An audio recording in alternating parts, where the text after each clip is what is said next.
Hello everyone, তোমরা আমার সাথে আজকে যে মানুষটাকে দেখতে পাচ্ছ আমাদের সবার প্রিয় অন্তর ভাই। আমি জানি তোমরা সবাই অন্তর ভাইকে চেনো, বাট অন্তর ভাই সম্বন্ধে একটা ইন্টারেস্টিং ফ্যাক্ট কি তোমরা জানো? অন্তর ভাই 16 ব্যাচে রাজশাহী বোর্ড থেকে এইচএসসিতে 94% স্কোর নিয়ে প্রথম স্থান অধিকার করেছিল। তো তোমরা এইচএসসিতে কিভাবে ভালো করা যায় অনেক কোশ্চেন আমাদেরকে করো, তো আমরা অন্তর ভাই থেকে কিছু টিপস অ্যান্ড হ্যাকস জেনে নিব কিভাবে আসলে বোর্ডে ভালো করা যায়। তো অন্তর ভাই, স্টুডেন্টদের তো এখন অনেক কম সময়, তাই না? এই কম সময়ে তারা বেস্ট প্রিপারেশন কেমনে নিবে যাতে তারা এইচএসসি তে একটা ভালো স্কোর ভালো রেজাল্ট করতে পারে? আচ্ছা, এখন যেহেতু সময়টা অনেক কম আর অল্প কিছুদিন আছে, এই সময়ের মধ্যে খুব গুছায় প্রস্তুতি নিতে হবে।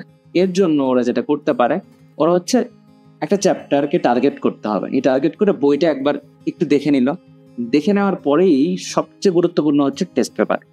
এইচএসসি তে ভালো করার সবচেয়ে ইম্পর্টেন্ট জিনিস হচ্ছে টেস্ট পেপার। সিকিউ এবং এমসিকিউ বোর্ডে আসা প্রশ্নগুলো অবশ্যই সলভ করে যেতে হবে, কারণ বোর্ডে আসা প্রশ্নগুলো বিগত বছরের প্রশ্নগুলো থেকেই কিন্তু আলটিমেটলি ঘুরে ফিরে পরের বছরের প্রশ্নগুলো আসতে দেখা দেয়। এটা খুবই খুবই খুবই ইম্পর্টেন্ট। এখন তারা যে টেস্ট পেপার সলভ করবে, টেস্ট পেপারে তো আমরা জানি বোর্ড কোশ্চেনও থাকে, অনেক কলেজের প্রশ্নগুলো থাকে এবং অনেক কলেজের প্রশ্নগুলো আসলে কঠিন হয় একটু।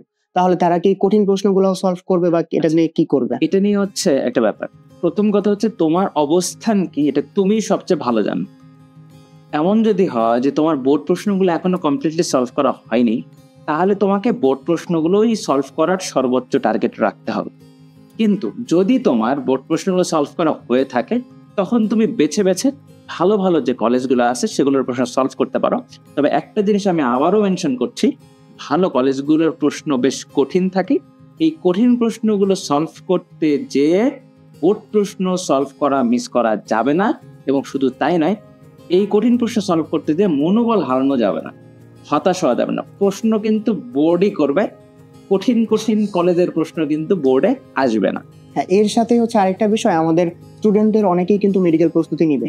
তো মেডিকেল প্রস্তুতি নিতে আমরা জানি অনেক এক্সট্রা ইনফো পড়তে হয়। তাহলে কি তারা এখন থেকে কিছু এগিয়ে রাখবে, পড়বে এমন কি কোনো কিছু? যদি তোমার বোর্ড প্রশ্নগুলো সলভ করা হয়ে থাকে, একটু একটু তুমি দেখতে পারো। দিন 1 ঘন্টা তুমি সময় রাখলা, তখন তুমি এক্সট্রা সিলেবাসের ক্লাসগুলো দেখলে, আমাদের ইউটিউব চ্যানেলে এক্সট্রা সিলেবাস প্লে লিস্ট আছে ফ্রিতে, এগুলো তুমি একটু একটু দেখতে পারো। কিন্তু যদি তোমার এইচএসসির জন্য test paper board question solve করা না হয়ে থাকে, তাহলে তোমার জন্য এখন এক্সট্রা সিলেবাসের চ্যাপ্টারগুলো কোনোভাবেই পড়ার সুযোগ নাই, সেগুলো এখন তোমার দেখা যাবে না। তাহলে স্টুডেন্টস, তোমাদের যদি আমরা জাস্ট 3টা কমন কোশ্চেন করলাম, আরো যদি কোশ্চেন থাকে তোমরা আসলে জানায় দাও, আমরা সবগুলো কোশ্চেনের অ্যান্সার করবো। টিল দেন, আল্লাহ হাফেজ।